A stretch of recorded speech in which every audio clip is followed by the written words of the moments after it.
ముఖ్యమంత్రి గారు ఆహ్వానించింది మిమ్మల్ని. ఇక పిచ్చి కుక్కలని లేచి వస్తా ఉన్నాయి, వాళ్ళని ఎవరు పిలిచిండ్రో నాకు అర్థం కావట్లే. ప్రతిపక్ష నాయకుడిగా సభాపక్ష నాయకుడు మిమ్మల్ని ఆహ్వానిస్తే మీరు స్పందించాలి. గౌరవ ప్రతిపక్ష నేతగా మేమిద్దరం ఇక్కడ విప్లవం ఉన్నాం, 2 ఎమ్మెల్యేలు ఉన్నారు. మేము కూడా ఈ వేదికగా నిన్ను ఆహ్వానించేది ఎందుకంటే కేవలం పోటీ కోసమో లేకపోతే ఒకరి మీద ఒకరు ఆధిపత్యం సాధించడానికో మీ కొడుకు మీ అల్లుడు పోటీ పడుతున్నారు. వీళ్ళు మా లక్ష్యం కాదు.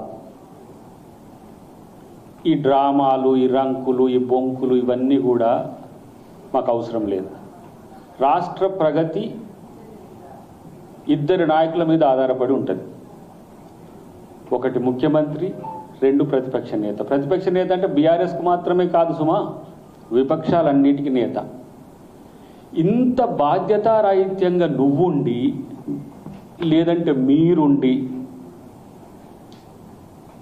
ఇలాంటి పిచ్చి కుక్కల్ని లేపి పంచాయతీలు పెట్టించి అగ్గిపెట్ట దొరకని ఆయనకే మనుషుల మీద బరువుడు అర్థమైంది. ఇప్పుడు ఎంత డ్రామా రక్తి కట్టిస్తున్నారు.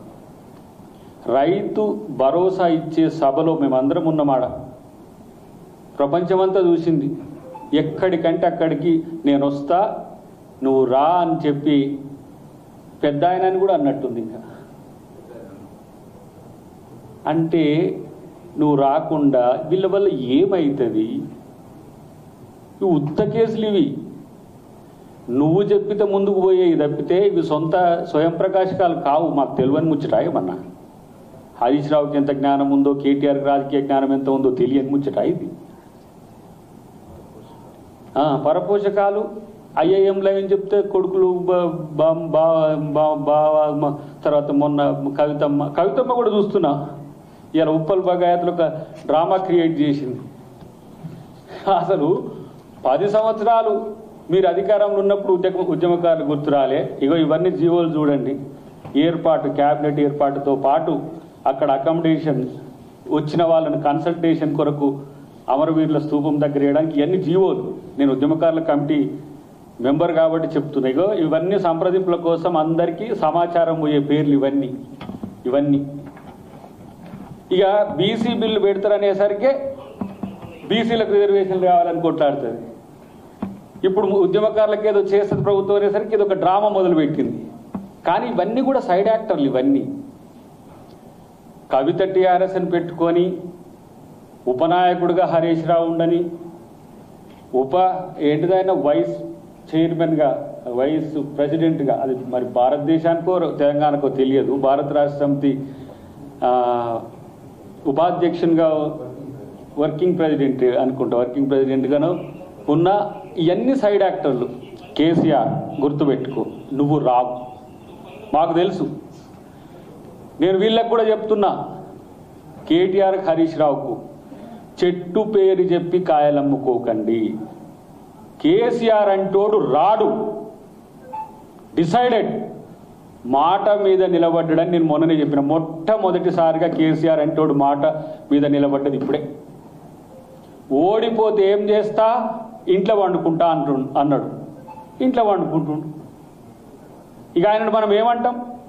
ఫోన్లు చేసినా రెస్పాండ్ కాడు. మా మంత్రులు అధికారిక కార్యక్రమాలకు ఇంటికి వెళ్ళి ఆహ్వానించినా రాడు. ఇదంతా కూడా బార్గెనింగ్ కెపాసిటీ కొరకు కేటీఆర్ హరీష్ రావులు ఆడుతున్న డ్రామా. ఎవరితో బార్గెనింగ్ కెపాసిటీ? రేపు బీజేపీతో.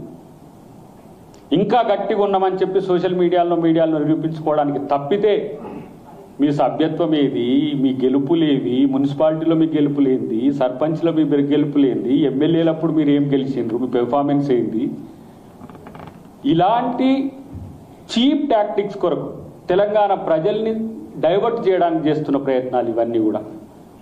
ప్రతిసారి అన్నీ చెప్పినాం, మిగతావన్నీ చెప్పినాం. నేను అంటున్నా, ఈరోజు కేసీఆర్ రాడు అని అన్న నా యొక్క సవాలుకిగా కేసీఆర్ స్పందిస్తాడా లేకపోతే కేసీఆర్ పరివారం స్పందిస్తుందా, కేసీఆర్ డ్రామా కంపెనీ స్పందిస్తుందా? స్పందించండి. జీతం తీసుకుంటానికి వస్తాడు సుమా, 6 నెలలకు ఒకసారి మ్యాండేటరీగా కాన్స్టిట్యూషన్. ఇప్పుడు మళ్ళీ రేపు అసెంబ్లీ మనం ఆగస్టులో సెప్టెంబర్లో పెట్టినాం అనుకోండి, వస్తాడు ఒకరోజు మళ్ళీ సంతకం పెట్టుకొని పోతే మళ్ళీ 6 నెలలు ఎక్స్టెన్షన్. అంతే తప్పితే కేసీఆర్ రాజకీయాలకు ఎందుకు రాడంటే ఇక్కడ రేవంత్ రెడ్డి ఉన్నాడు కాబట్టి. రేవంత్ రెడ్డిని ఎదుర్కోలేక దద్దమ్మలాగా ఇంట్లో పండుకున్న కేసీఆర్ ప్రజలకు సమాధానం చెప్పును. ఏం రాజరికం ఇదేమైనా? ఇంత ప్రగల్భాలు పలుకుతుండ్రు కదా నీ కొడుకు అల్లుడు. నీ బిడ్డ చెప్పిన ప్రశ్నలకు సమాధానం మేలే సచ్చు సన్నాసులు, వాళ్ళు వెధవలు. వాళ్ళని పట్టుకొని నువ్వు రాజకీయం చేస్తావు, కుక్కతోక పట్టుకొని గోదావరి నీదినట్టే లెక్క. సో మాకు అనిపించింది అందుకే 2034 వరకు రేవంత్ రెడ్డి గారే నేను ముఖ్యమంత్రిగా ఉంటా అన్నది ఎందుకు అర్థమైందా? కేసీఆర్ వల్లనే కాలేదు, పిచ్చి కుక్కల వల్ల ఏమవుతుంది? పోనీ బీజేపీలో ఎవడన్నా ఉన్నాడా అంటే బీజేపీలో కూడా వాళ్ళు కూడా దుప్పట్లు వేసుకొని ఒకరినొకడు గుద్దుకొని చస్తున్నారు.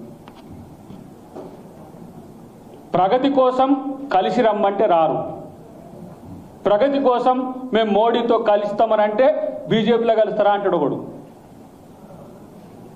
నేను అంటున్నా బీజేపీతో కాదు మోదీ గారితో కలిసి పనిచేస్తాం, మా రాహుల్ గాంధీని మన ప్రధానమంత్రి చేస్తారా మీరు? కాబట్టి ఇవాళ కేసీఆర్ ఆడుతున్న ఈ వింతాటకంలో ఇవన్నీ పావులు మాత్రమే. అందరూ అనుకుంటున్నారు ఈయన తొడగొట్టి ఆడుకొచ్చిన కనీస ఇంగితము. ముఖ్యమంత్రి సవాల్ విసిరింది ఎవరికి అనేది కూడా తెలియని దుస్థితిలో ఉన్న భావదారిద్ర పార్టీలకు. కాబట్టి ఇక్కడ బీఆర్ఎస్ పార్టీ, నేను గతంలో కూడా ఆరోపణ చేసిన, వాళ్ళేమో 40-60 అడుగుతున్నారట బీజేపీ వాళ్ళు, వీళ్ళేమో 70-30 అని అంటే సార్ ఎంపీలకి ఇటు ఎమ్మెల్యేలకు అటు అన్నట్టుగా. మీరు ఎట్లా వచ్చినా ప్రజాక్షేత్రంలో మిమ్మల్ని బొందబెట్టడం ఖాయం. ఉద్యమకారులను పట్టించుకోలేదు, తెలంగాణ సమాజాన్ని పట్టించుకోలేదు. చివరికి భారత్ రాష్ట్ర సమితి అని చెప్పి గుణాత్మక మార్పు అని చెప్పి కేసీఆర్ ఎక్కడికో ఫ్లైట్లో వెళ్ళిపోదామని కొత్త ఫ్లైట్ కొనుక్కుంటే అందరు ఇక్కడనే పండబెట్టిండ్రు. కాబట్టి కేసీఆర్ గారు మళ్ళీ ఇది అయిపోయినాకనైనా ఇట్లా కాకుండా కూడా వ్యక్తిగతంగా కూడా నాకు చేయండి. నేను మిమ్మల్ని రిక్వెస్ట్ చేయడానికి, రిక్వెస్ట్ అంటే ఒకడు అంటున్నాడు, నీ అమ్మ మీకు కేసీఆర్ రాకపోతే రాజకీయం కాదా, కేసీఆర్ వస్తేనే రాజకీయం చేస్తారంటే, కేసీఆర్ అంటాడు ప్రతిపక్ష నాయకుడు కాకుంటే కేసీఆర్ అనేటువంటి ముచ్చటే పెట్టకపోతుంటే అయిపోయిన చరిత్ర అవుతుండే. ఇప్పటికి కూడా నేను అదే చెప్తున్నా, తెలంగాణ ఉద్యమంలో, తెలంగాణ చరిత్రలో చరిత్రహీనునిగా కాకుండా ఉండాలంటే తెలంగాణ ప్రజల కోసం రా.